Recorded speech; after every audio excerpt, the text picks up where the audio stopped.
Hi out there, this is Stacey Sanderson coming back, checking back into YouTube after some much needed vacation and adventure in Ireland, but coming back just ready to roll, ready to have conversations about relationships, self-esteem, soul-esteem, self-worth, boundaries, narcissism, other personality, interesting things about personality disorders.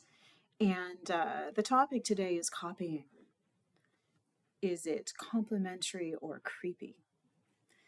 And with an eye toward looking at what types of things in relationship build connection and trust and care. And so we've all had times when someone has copied us, right?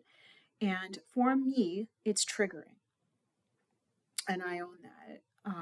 And some of that I think is narcissistic wounding, right? Like we all need to feel special and unique. And if someone copies us, that gets taken away.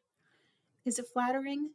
It can be if someone tells you they're going to do it or they compliment you before they do it, right? Like I've been known to say, gee, I really love the way you put those colors together or put that outfit together or the way you wore that.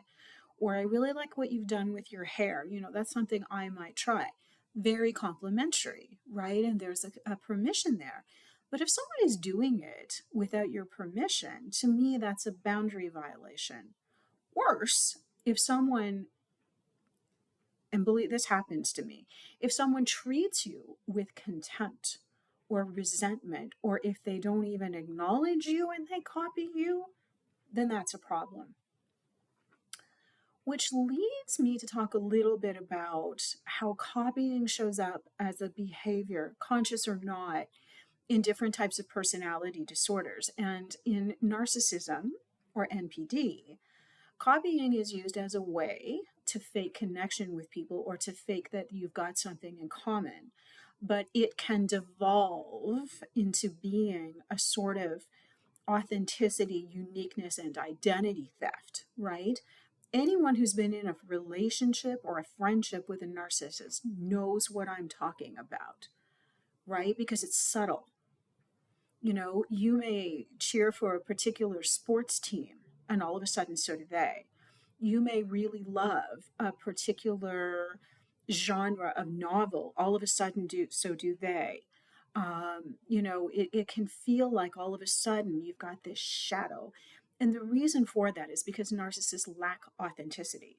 I mean, they may have some, but I think they also fear it. So they take it from you, right? It's one of the ways that they take from your energy, right? And it's, again, I think it's a boundary violation if they're not being conscious and self-aware and upfront with you about it. It can be that it isn't just that they want to be with you, they want to be you. And again, in the beginning, this can feel like someone's really trying to foster connection with you, but I think it's actually quite the opposite of that. Another area where copying or mirroring happens is in borderline personality disorder, where there is a blurriness around the boundary between self and other. And I think with BPD, the difference is, please disagree with me if you're a clinician or even if you're not. I think people with BPD, as much as I hate that term, I think that they're trying to have a connection, right? It's a way of connecting. That's been my experience anyway. And I bring like deep compassion to all of the personality disorders. So you're going to hear that in anything I say. But I think that there can be a bit of, I want to be with you, whereas I think in narcissism it is, I want what you have, because of that grandiosity and entitlement. Okay, so an overlooked personality or character disorder is something called obsessive compulsive personality disorder, or anachronistic personality disorder is the earlier term. This does not get enough airtime. We use the term way too cavalierly, that being OCD, right? We don't use it in the appropriate context, right? Kind of like what's happening with narcissism now. But OCPD is a little different than OCD, even though the two can overlap. It is a pervasive focus on perfection, work, productivity, rules, regulations, a very strict inner working system of the way things need to be. It has a significant overlap with eating disorders and anxiety and social issues. So these are people who are very much rewarded at times in their areas of work if they're able to. They are focused on work and productivity to the exclusion of friendship, fun. They lack the ability for spontaneity and creativity. They are very methodical and careful in the way that they communicate, the way they speak, the way they write. It's painful to watch. Um, I do not think for any split second this is about insecurity. I don't. I think it's more about an inner high need for control. And one of the ways of controlling against rejection and shame is to just not talk to anyone. And I think they hold warm, loving, caring, expressive people in a level of content. All right. So it's not that they're on the outside looking in. They're on the outside thinking they're better than the rest of us. And there's an ego syntonic nature to this, right? It doesn't feel uncomfortable to them, right? It's as opposed to ego dystonic, which is when we know that something feels awful for us. I do think these are folks who are anxious, and I'll throw them a bit of compassion, but I do think that these are folks who would be very prone to copying. And it isn't copying out of a place of flattery. It's like being on a constant show called Who Wore It Better. I think that there is a need to do something better than someone else that looks like copying. Or, there's an idealization of the way that something is performed or the way that something looks. And so then that's copied, right? So there's a level of precision. And this is not meant to be critical. It's just to bring another dimension into thinking about this, right?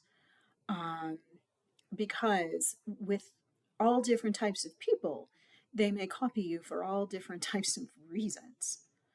I think naturally in friendships, we can drift toward picking up on people's mannerisms. We can drift toward, picking up on style a little bit, right? I've always thought this would be so interesting on Sex and the City if they had some kind of character who came in who was copying Carrie. I think that would be so interesting. Maybe I'll write the writers. But this is something that happens in women's relationships. I would, throw it under the category of toxic femininity. We all have a need to feel unique, and to a certain extent we are. To a certain extent we're not. But I would ask, if someone's copying you or if you're copying someone else, is that creating caring and connection with that person? Or is it creating more of a wedge, right? You get to ask yourself that, whatever side of the coin you're on, right? Just something to think about. So if there's someone who is blatantly copying you, check in with your kind, wise older self, do some self-inquiry, ask yourself how it really feels to you, because this can be a real flag of personality issues or boundary issues with the other person. It's a flag that that person does not see you as a sovereign, autonomous being, regardless of the reason why they're doing it. Often it's unconscious. So I think this is a really interesting topic. Um, it's something I'm always kind of observing, very curious about it. But let's have a conversation. Get in the comments.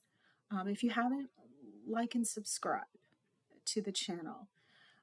As always, I am here. I am open to any conversations about working together around narcissistic recovery.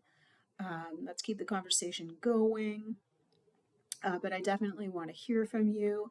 And I am sending out the deepest unconditional positive regard for all of you and your beautiful uniqueness. Until next time, take care. Bye bye.